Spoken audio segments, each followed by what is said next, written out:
So So all right, Rob. So you got just to give an idea for the people who are listening at home. When we say a campaign book, these books are roughly anywhere from 170 to 200 pages long. They detail all of the different scenarios that you can play, the unit loadouts, and all that kind of stuff as well. The basic idea of it is, if you're interested in a specific campaign of the Second World War, that's supposed to give you everything you need to play it. Okay. Scenarios, units, even heroes, special rules. Love it. That fit in with the system. But essentially, it gives you the means to then play out your own version of that, and then therefore they could have different outcomes on the table. Yeah.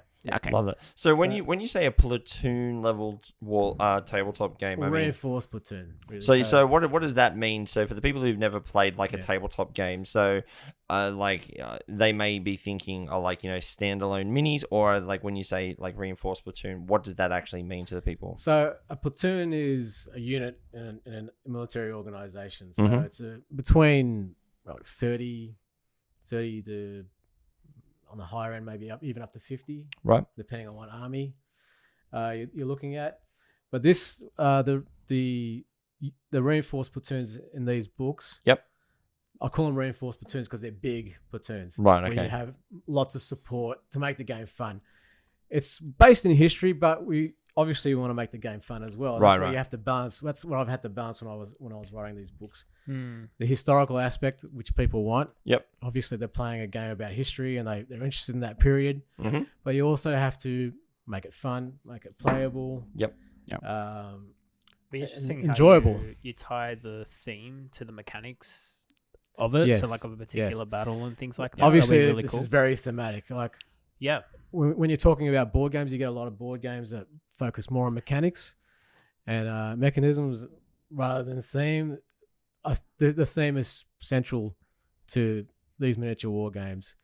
The mechanics have to fit the theme. Yeah, and I'm assuming because typically the type of people that are attracted to these games, they are really invested in it. You tend to get found out if anything seems a bit sus. There are some guys, true. There are a lot of people that are just big history buffs that play these games, and you have to get things right. Yeah, you definitely do.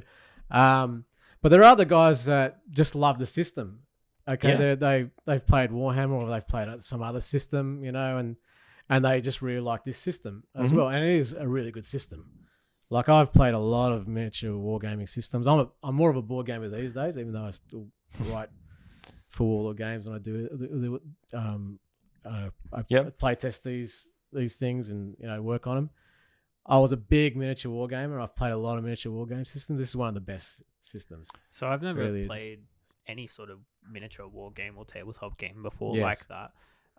What would you say is the entry point for someone to try or get into bolt action? Entry point. So obviously you need to.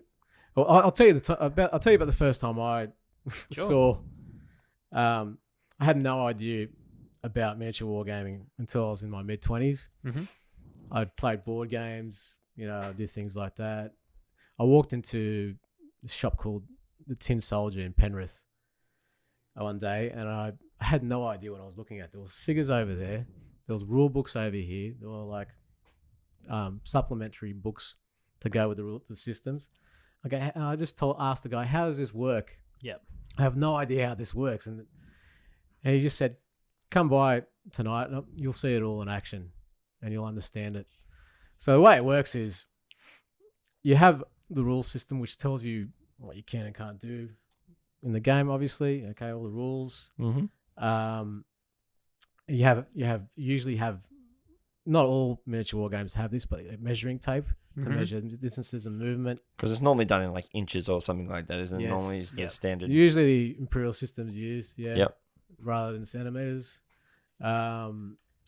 There's dice. Things are usually resolved with dice. Okay, and that's the way it works. And all the rules are based around that.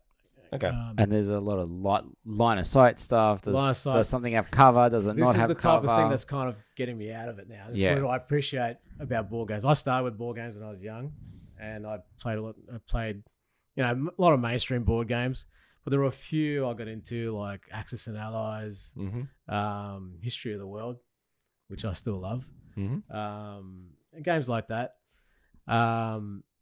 Before I discovered this, and I really got into it because I was a massive history buff. Like, I was a history teacher for 20 years.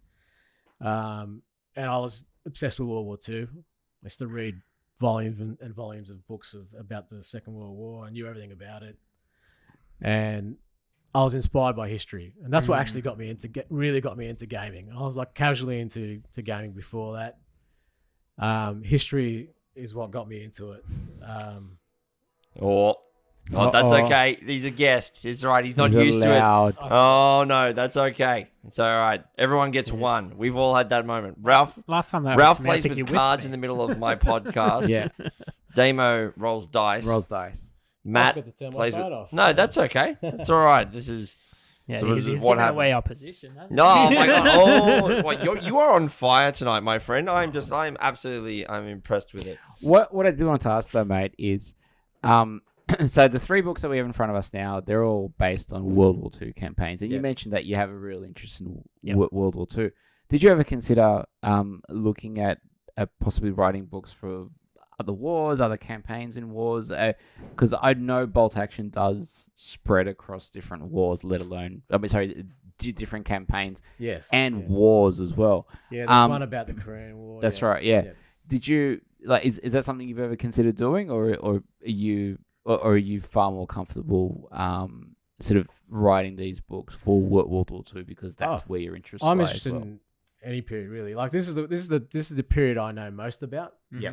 But I'm interested in lots of different historical periods. So yeah. Nice. Awesome. Well, look, we will move on from this at the moment. So, again, the game's called Bolt Action, which is obviously the tabletop. And the 3 books that Rob has, the campaign books that he's written for Bolt Action, are Campaign The D-Day Overlord, Campaign Italy Tough Gut, and Campaign Italy Soft Underbelly. So if you're wanting to check out some local Australian talent in the tabletop scene, go check out these books. They're pretty hefty. They've got a lot of detail in there. So, look, go check them out if you want. But